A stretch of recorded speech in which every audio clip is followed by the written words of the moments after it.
For the people of Huntsville, Alabama, this remains their crowning achievement, and why shouldn't it be? The first man on the moon. And an accomplishment like that is something that just simply has not been equaled in human history. Well before I was born, well before Elon Musk was born, space was the lifeblood of these people. And what they created, and this being the culmination of it, is something that we just have to marvel at even today. The Saturn V, by today's standards, perhaps is a wasteful rocket. It cost an insane amount of money and was produced perhaps just for the sake of beating the Soviet Union, and it had nothing to do with science and man's colonization of the solar system. That's certainly not what a lot of people here thought, but that's what ended up happening. But although this remarkable rocket is long gone, Huntsville still remains the nerve center of the production of rockets and components for the space industry in America to this very day. The Space Shuttle, after all, was developed here. The Unity module for the ISS was not only developed but also produced here and orbits over your head several times a day. But with the struggles being experienced by the SLS and the fact that there are so many private space companies that can do what Huntsville does but for less, I can't help but wonder, is this little town about to go through what the city of Detroit experienced when other companies and other places started to produce better quality products for less, and that city and the towns that relied upon it shriveled up, experiencing a horrible economic collapse? Is this the future of Huntsville, or does it have a hope? Will it be the Detroit of the space industry?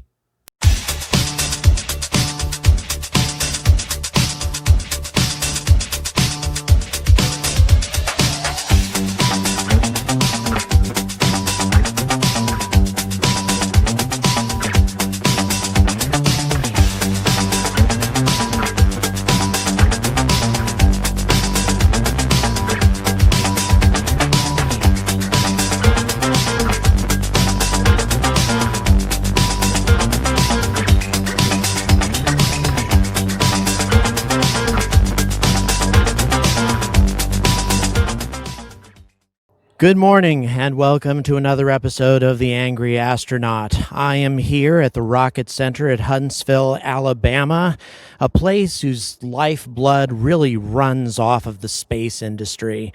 This place is just incredible. There are SLS license plates everywhere. Obviously, this is a place that's driven by that particular rocket, whatever we may think about it. There's a fair amount of noise in the background and that sort of thing, but I'm lucky enough to kind of be in the open.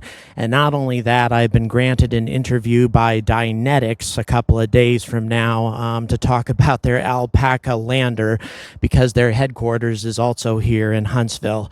So I'm very excited about all of this. In any event, I couldn't even begin to get this behemoth in this shot, and I don't want to be spending a whole lot of time talking to you folks about me or about the channel or about anything else, because there's entirely too much to see at this fantastic place, and I want to share as much of it with you as possible.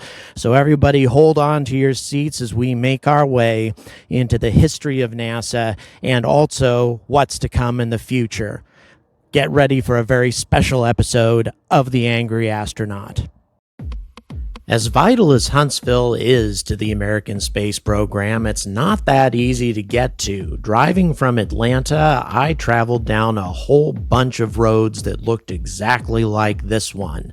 There are precious few major highways in Alabama, and Huntsville is simply not easy to get to, at least if you're coming at it from the east. But once you're there, there's cool stuff to see right off the bat, including this SR-71 Blackbird, which was one of the most remarkable aircraft in American aviation history. And you can see this thing without paying a dime. And another free attraction is the gravesite of Miss Baker, which was the first living creature to travel into space and return alive in 1959. A little squirrel monkey who actually survived all the way until 1984. And once you've paid the admission fee, then you can experience a G-Force accelerator, a simulator of exactly what it's like to take off in a rocket, at least as far as G-forces are concerned. It simulates 3 G's worth of force, which is the same that you experience if you were launching on the Space Shuttle or on the Crew Dragon, although the astronauts on the SpaceX vehicle said that it was a much smoother ride. And by the way, I wasn't allowed to take my cell phone inside this thing and film myself doing it, but I did experience it. I felt like my chest was going to collapse, but your Angry Astronaut did indeed take the first step towards becoming an actual astronaut.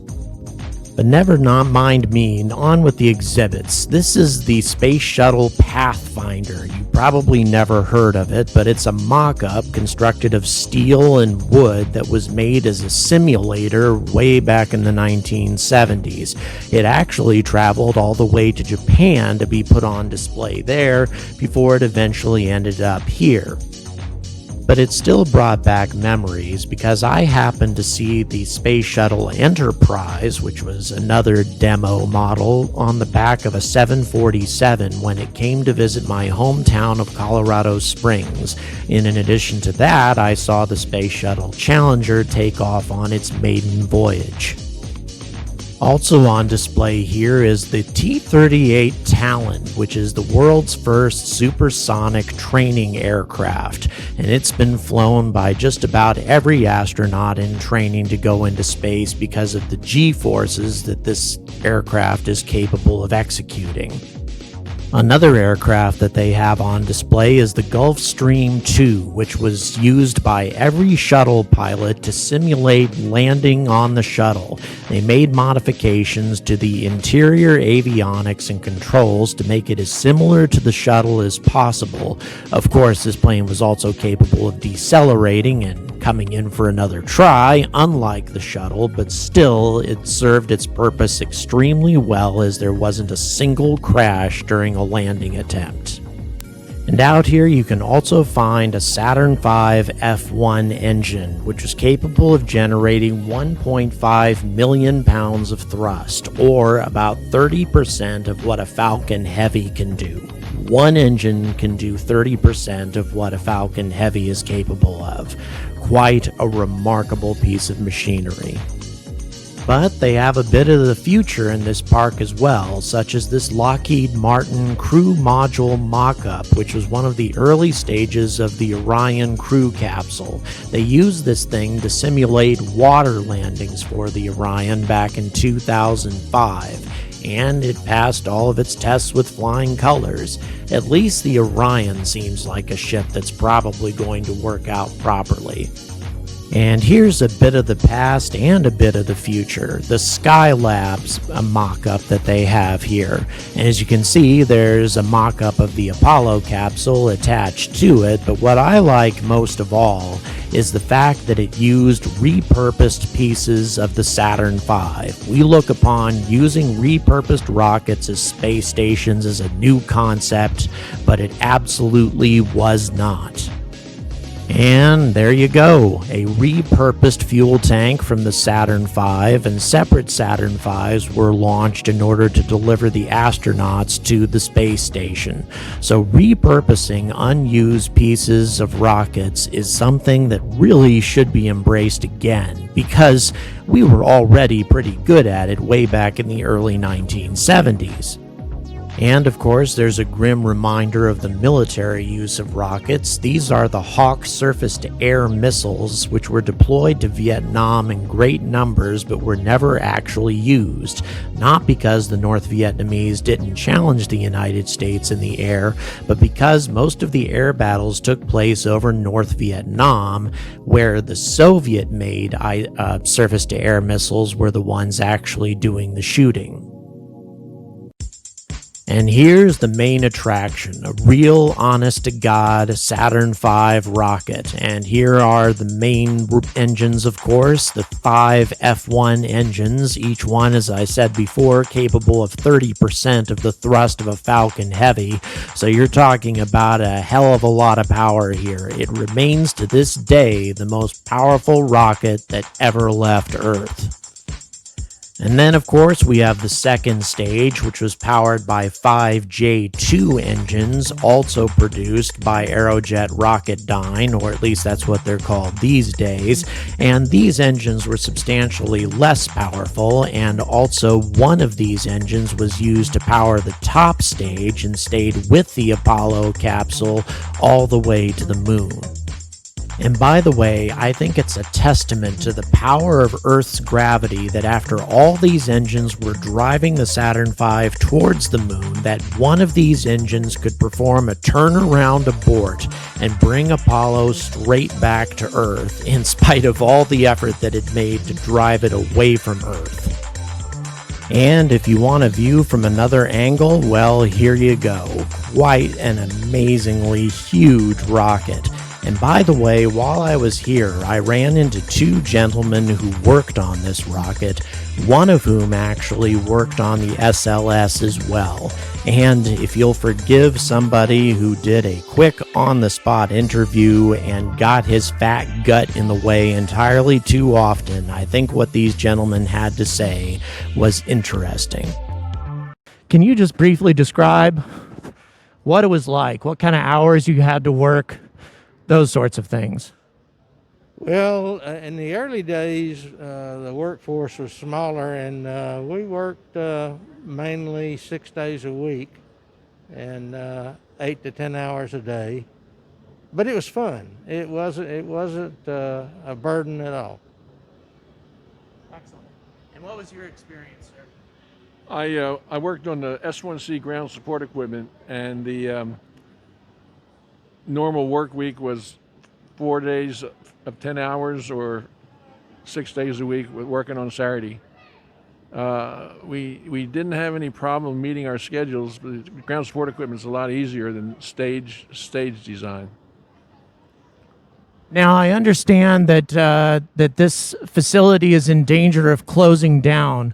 Which of you gentlemen would like to tell me about that? Don't really know that much about it. It's right. I mean, they went after so many millions of dollars to keep it open until May, when Space Camp starts up again, and they got that plus more. So somebody said, and I don't know who it was, the state would never let this place close. We'll see. How do you gentlemen feel about the SLS project that's going on right now here in Huntsville? Would either of you care to tell me anything about that, or what you've heard from some of the folks you've talked to? Well, I worked on it for a while before I retired, and we have a model of it over there. It will take the place of the Saturn V, give us the capability of getting heavier payloads into orbit, and give us an opportunity to go to Mars. Well, we're very excited about that. I've been talking a lot about it on my channel, about the engines from Aerojet Rocketdyne and the solid rocket boosters from Orbital ATK and other things. So all of those things kind of get delivered here, and then you folks assemble them? Or is there also production of what's produced here? The central core, that sort of thing? The engineering is all done here. The as you said, the boosters are in Utah. The big tank is in New Orleans area. Engines are, Jim, where are we doing the engines now for the SLS? They're leftover shuttle engines, so I guess they're Rocketdyne. Yeah, Aerojet Rocketdyne. I think we've got 15 or 20 shuttle engines that are still in good shape. They've been refurbished, but it's coming along. It's getting closer to flight. I don't know what the virus is doing with people working from home. I don't know what the schedule is like anymore. A lot of my viewers have expressed frustration over the delays over the SLS. They want to see it go to the moon as soon as possible. Either you gentlemen, have anything to say about that in terms of what may have caused some of the delays besides COVID? No money. So just no money. Yeah, they don't have enough. If you had had more funds, this would have flown already. Not necessarily, but they would have been further along. Gotcha. So and The SLS was supposed to fly in 17. right. It's, 4 years ago. Right. But it's hopefully they'll get it taken care of and get it off by, well, Pence said 2024 to the moon. Right. Not sure about that. Artemis 1 in 2021 to orbit the moon, supposedly. We'll see. That's all we can do. Yeah, I understand. I can understand people being frustrated with SLS. They had manufacturing difficulties early on, so when you push the state of the art, you need more money. So if you guys had more funding, it would definitely make a difference. And by the way, I couldn't agree with you more. NASA needs more funding and always has. So I couldn't agree with you more there. Yeah. Can you repeat that? We had plenty of money in the 60s. I think our equivalent budget in today's dollars was $41 billion. NASA's getting 24. So obviously there's only so much you can do with that. We spent $25 billion to beat the Soviet Union to the moon. And the only thing we really got out of it was battery-operated tools. Spin-offs, from the Apollo program. Well, gentlemen, I really appreciate you giving me your time. Thank you very much. And folks, I hope, and I know that you probably didn't get to see a lot of this perfectly, may not have heard it perfectly, but in any event, these gentlemen have done a lot for the service of our country and for the service of the exploration of space.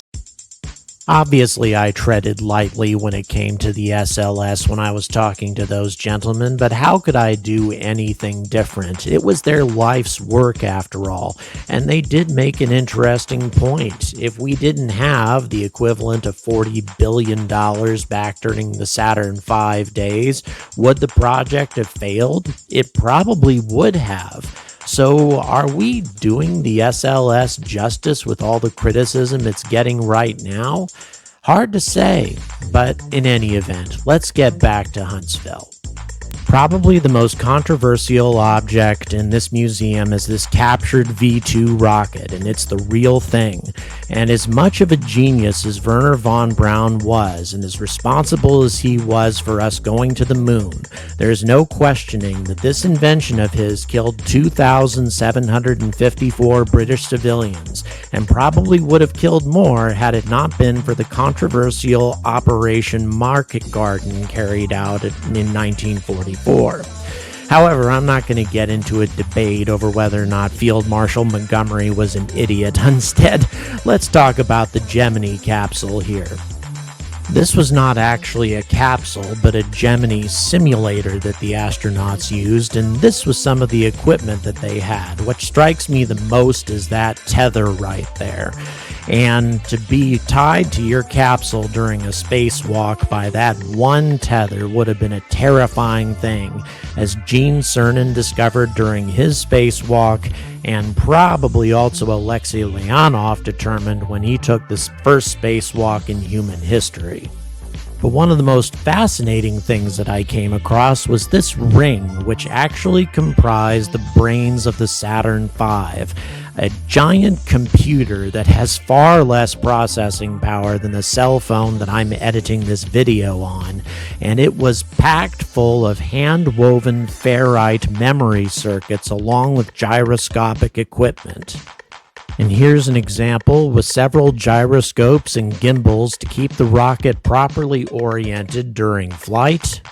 And together with that, an example of the memory cells which were hand-woven by IBM technicians back in the 60s.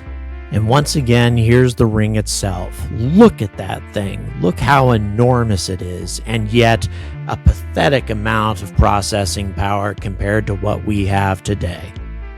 Now, they also have a very impressive mock-up of the ISS, although I'm not going to go too much into detail on this because I already covered a lot of this in my Cape Canaveral video, which I have linked at the end of this video. But still, there are a couple of details that were quite unique. For example, there's this little publicized viewing port, gives a beautiful view of the Earth, and then the cupola, which is far more famous, which is used also for observing our planet, and then some common items that astronauts use on the space station. Most of this is comprised of foodstuffs, and it's undergone a lot of modifications since we've had people from many other countries go on board the station and have made adjustments to fit their culinary designs. And then we have the Robonaut from General Motors. This guy, who now has legs, is designed to be used for tasks that do not require a human EVA, thus to protect astronauts' lives. So far, he's still in an experimental stage, but I do see him becoming quite useful in the future as EVAs become more common and more dangerous. And if you're a fan of the Canadarm, as I am, here's the equipment you can use to control it, and it gives you hands-on experience if you want to take a go at controlling this extremely useful piece of equipment. And here's something that I found to be both funny and appropriate. The face of the U.S. Space Camp, and her picture was everywhere, is Italian astronaut Samantha Cristoforetti. And I may be messing up her name, I have no idea, but she's a member of the ESA, not NASA. And yet her descriptions and her videos were everywhere in this display. And you know what? I found that to be completely appropriate because this young lady is a graduate of the U.S. Space Camp and symbolizes how the exploration of space is not an American thing or a Russian thing. It is a human thing. You go, Samantha. But this exhibit also left me troubled because the harnesses that you see here are used by space camp participants who are working together to simulate repair work and other things that they might have to do on the space station in the future. And by the way, lots of the graduates of this camp become astronauts themselves. And yet, the camp was almost completely empty, and this center is in danger of dying because of a lack of funding.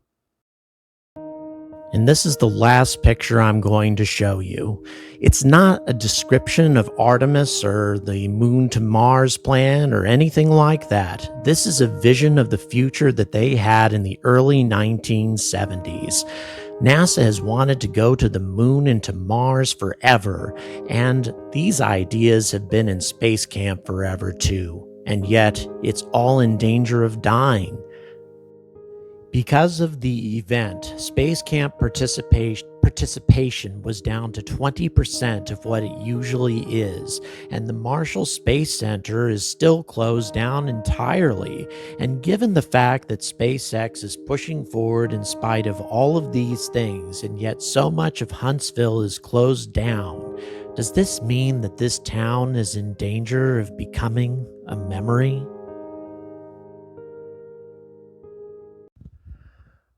So thanks to the generous support of my Patreon followers, folks on Discord who have helped me out, here I am in a hotel room, awaiting what I am hoping to be an exclusive interview with Dynetics first thing in the morning. And I've seen a whole lot since I've been here in Huntsville. And I must say, just from everything that you've seen on the video, there is a whole lot of history here and a whole lot of accomplishment that's been made by these people. This city and the people who live here have been part of the space program since its inception. And that really hasn't changed. As you saw from the video, I met people who worked on both the Saturn V and the SLS. And I have to admit, this whole situation has left me with an entirely different perspective on the space industry, wastefulness, the SLS, all of those things, even though the SLS is an outdated and expendable and wasteful rocket that is putting the Artemis project at risk. My opinion about that hasn't changed. And yeah, it's also called a big job creator, the Senate launch system, that sort of thing. But you know what? That's not what these people want it to be. They don't want to have something that never launches and just keeps providing jobs forever in this community. They want to have something that goes into space, just like the Saturn V did. They want to see new accomplishments come out of the people of Huntsville and the things that they work on. And you know what? I don't hold any of that against them. And in many ways, I've kind of fallen in love with Huntsville and its people and their dedication to NASA and everything that it stands for.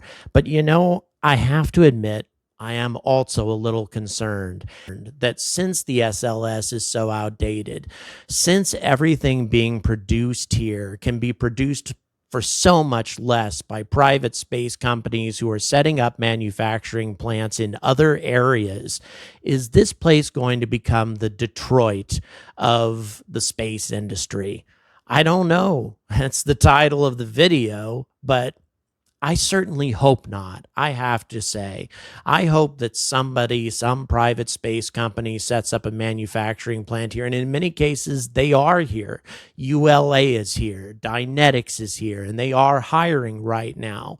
There is hope for the people of Huntsville, but I am also concerned about them as well, because the SLS will ultimately fail. Ultimately, the SLS is not going to be the future of space travel.